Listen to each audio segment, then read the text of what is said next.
Doctor Mohammad ইউনূসের বিরুদ্ধে গুরুতর অভিযোগ মাননীয় প্রধানমন্ত্রী শেখ হাসিনার দীর্ঘদিনের। অভিযোগ ছিল ডক্টর ইউনূস তার ঘনিষ্ঠ বন্ধু বিল ক্লিন্টন সহ বাইরের শক্তিকে কাজে লাগিয়ে শেখ হাসিনা সরকারকে উচ্ছেদ করে তিনি ক্ষমতায় আসতে চান। অনেকেই তখন শেখ হাসিনার এই বক্তব্যকে গুরুত্ব দেননি, মনে করেছিলেন যে এটা শেখ হাসিনার বোধহয় রাজনৈতিক কোনো স্ট্যান্ড হতে পারে। বিল ক্লিন্টন ফাউন্ডেশনে ডক্টর ইউনূস বক্তব্য রাখার সময় পরিষ্কার করে দিলেন শেখ হাসিনার অভিযোগটি সঠিক ছিল। তিনি তার সিপাহসালার তার নিয়োগকর্তা ছাত্র প্রতিনিধিদের উচ্ছ্বসিত হয়ে মঞ্চে ডেকে নিলেন। ক্লিন্টনের সঙ্গে পরিচয় করিয়ে দিয়ে বললেন, এরাই সকল ঘটনা ঘটিয়েছে।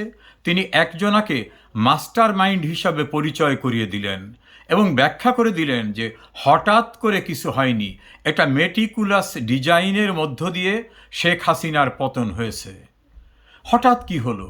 তিনি আর এক দেশের আর একটি প্রোগ্রামে গিয়ে সেখানে বললেন তিনি কিচ্ছুই জানতেন না, তাকে হঠাৎ করে টেলিফোনে অনুরোধ করা হলো। তিনি অস্বীকার করতে চাইলেন, কিন্তু ছাত্রদের উপর্যুপরি অনুরোধকে তিনি অস্বীকার করতে পারেননি। সে কারণে তিনি সরকারের দায়িত্ব গ্রহণ করেছেন।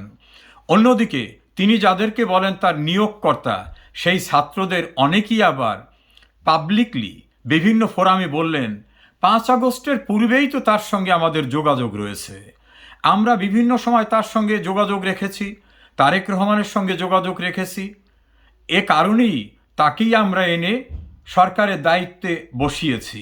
আবার উনিও বললেন যে আমার নিয়োগকর্তা কিন্তু এই ছাত্ররাই।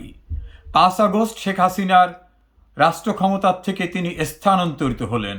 ইউনূস বলছেন এর আগে উনি কিছুই জানতেন না, কিন্তু ওনার নিয়োগকর্তারা বলছেন ওনার সঙ্গে তাদের সবসময় যোগাযোগ ছিল। তাহলে ডক্টর ইউনূসের কোন কথাটি সত্য?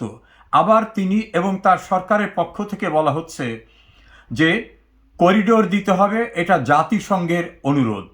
কিন্তু আমরা হঠাৎ করে দেখলাম জাতিসংঘের বাংলাদেশস্থ যিনি প্রতিনিধি তিনি পরিষ্কার করে দিলেন এটা 2 দেশের ব্যাপার, এর সঙ্গে জাতিসংঘ কোনোভাবে জড়িত না। এখন সরকার নিজে, ডক্টর ইউনূস, তার প্রতিনিধি, এরা বলছেন জাতিসংঘের অনুরোধে তারা করিডোর দিতে চান, আর জাতিসংঘ বলছেন আমাদের সঙ্গে এ বিষয় নিয়ে কোনো আলোচনা হয়নি।